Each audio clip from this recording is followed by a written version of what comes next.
do you think this concept of embedded finance may kind of be more involved in the future? What is your perspective on this? Yeah, I believe it's a way to go, right? I mean, everybody getting kind of spoiled in a way, like how the services might be comfortable, right? You just order from Food Panda the food, etc., and then you don't want to download more apps. You don't want to go somewhere for something specific. I think people tends to like have everything in one place. So eventually, I think that this would be the trend, right? So I can imagine that once we're able to do this kind of cooperations and the client suddenly becomes eligible for a cash loan, that they are like above our threshold, which we set, the button would appear in their favorite app, like financial services or the offer for the cash loan, right?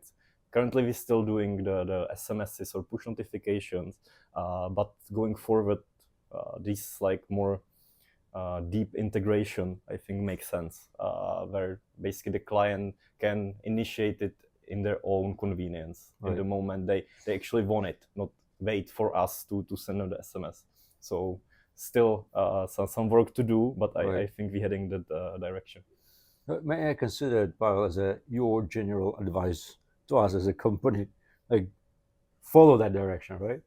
Yeah, I believe so. And as we build these relationships, it's not some short-term thing, right? So I believe as we continue, it gets more cooperation together, and it's also some kind of competitive advantage. I believe that you cannot just do the partnership and relationship in like a fast way, right? We can basically capitalize on this, that we working together for a long time, and we walk this path together.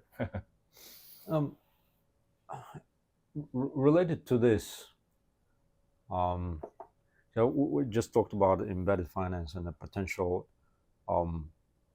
evolvement of this concept into the market, including like market in the Philippines. You think that we should also be very aware and then maybe contemplate for ourselves the projects that we can develop. But if you look at general on the fintech in the Philippines, what are your ideas? How do you think the market will develop? It's interesting to and so what other concepts may be taking over the market.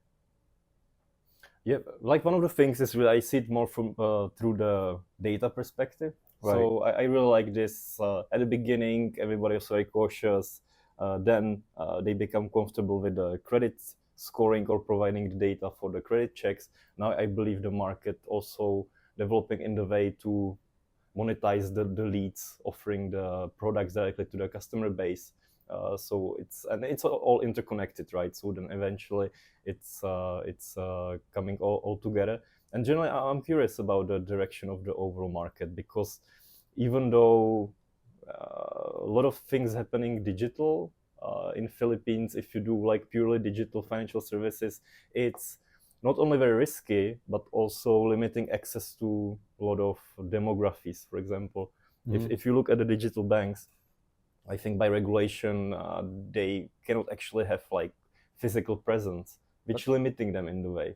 Because if you're in the malls, if you talking to the people and in the provinces, and a lot of people don't believe in digital money, they still want like the cash, right? So I'm actually curious when this is gonna change, when this is gonna break, that it's gonna be like majority in the online.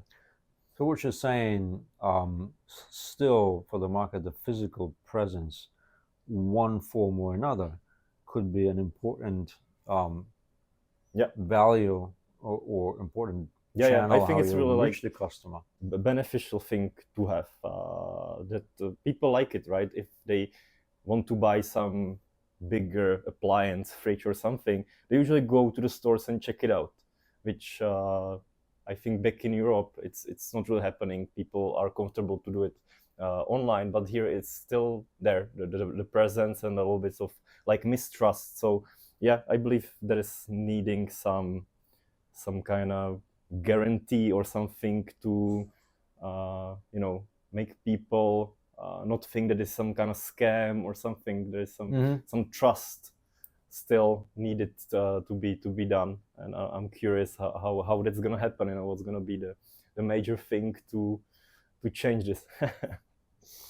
Interesting. Thanks a lot, Pavel. And I'm trying now, after a few meetings, understand that the more you communicate during the interview, some very hidden things that you can find out, which we're not usually talking in the office. So interesting that this kind of a new invention of the ideas is coming out during these interviews. But this is what I want to ask you. Your advice to me.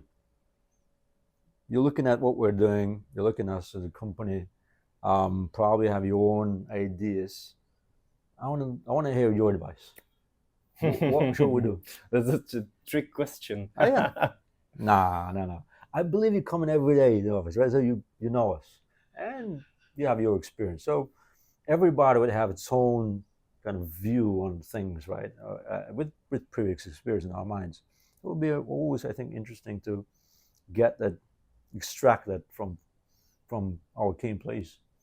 Yeah.